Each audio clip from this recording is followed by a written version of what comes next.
kanaaf rasuulli keenya alayhi salaatu wassalaam ma'asiyaa lama badii lama rabbi akhiraadhaan hin eeguu jedhan asin nama qabatti jechuu ammarraa nama qabatti musiibaa gurguddoodha suni maali haqaadhaaf abbaa balleessuu fi argitanii wal bagyu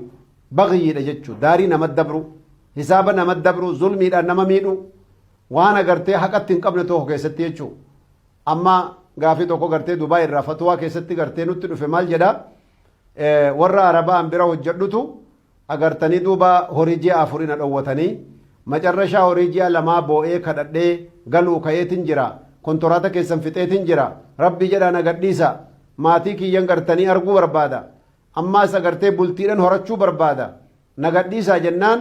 wanni si gadhiisuun jiruuti maallaquma barbaada dhufte maallaqa keessii kennina ammaaf 2,000 kana fudhadhuu jaaniin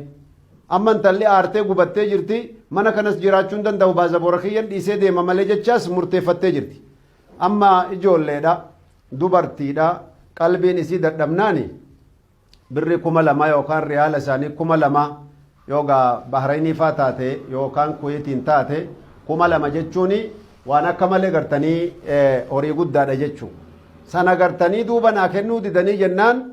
warqiidhuma mormaa xiqqoo tokko jaartiin ofirraa baaftee lafa keesse tokkon fudhadheetuma ofirraa deemee jette garaan na dadhabee haqa kiyya dhiisee deemuu dadhabnaan garuu gartee warqiin haqa kiyyaa miti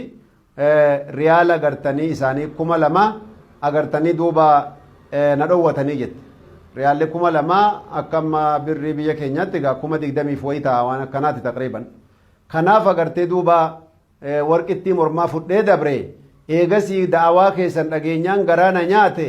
jaartiidhaa deebisu na qabanii hin danda'u amma yoo sadaqee foo rabbi hin dhaqqabsiisaa jetti yoo jaartii sanaa sadaqe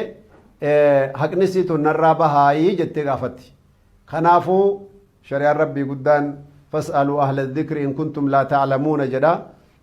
namni yoo gartanii haalli kanaa isa mudate shari'aan rabbii maal jedhaan namni haqa ofii fudhachuu dadhabee nama biraa haqa tokko qabu meeshaa san taatu meeshaa biroollee taatu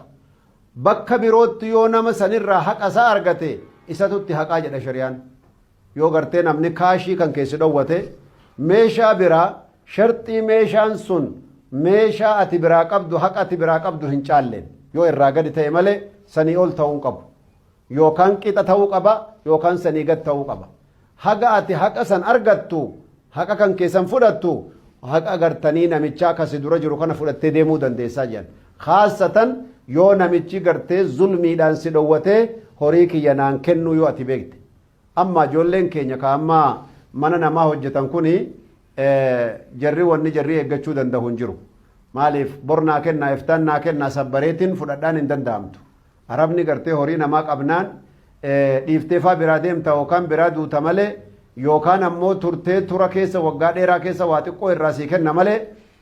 waan akka namni liqiidhaan walii kennee booda irraa fudhadhaa jaarsummaan irraa fudhadha jedhanuu miti yoo isiin horii isii karaa kanaan hin fudhanne taate dandeessee itti deebiteen fudhattu dubbiin akkanaa bakka hedduutti nu miidhe dubartoota keenya hedduu yoo isiin horiin bira guddatee jennaan horii gaafattu akkasiin duutufaa gaazii faa itti banuu fooqii irra darbachuu waan akkanaa kanatu ummata zaalimaa sana bira argama gizee hedduu kanaafuu namni gartee akkasitti yoo ka zulmii hojjetu taate zulmiin sun aakhiraan eegdu duniyaatti nama dhaqqabdi kanaaf rasuulli keenya alayhi salaatu wassalaam eeggadhaa gartanii amrii waa lamaa eeggadhaa haqaadhaaf abbaa balleessuu fi karaa haqaatiin agartee isaanitti gartanii dabritee haqa isaanii balleessuu rabbi aakhiraan sin eegu asumas si qabaa beekadhuu jechaa jira akkasuma ammallee gartanii daarii namatti dabartee hisaaba namatti dabartee zulmii hojjechuu rabbi boriin sin eegu eeggadhu jechuu jira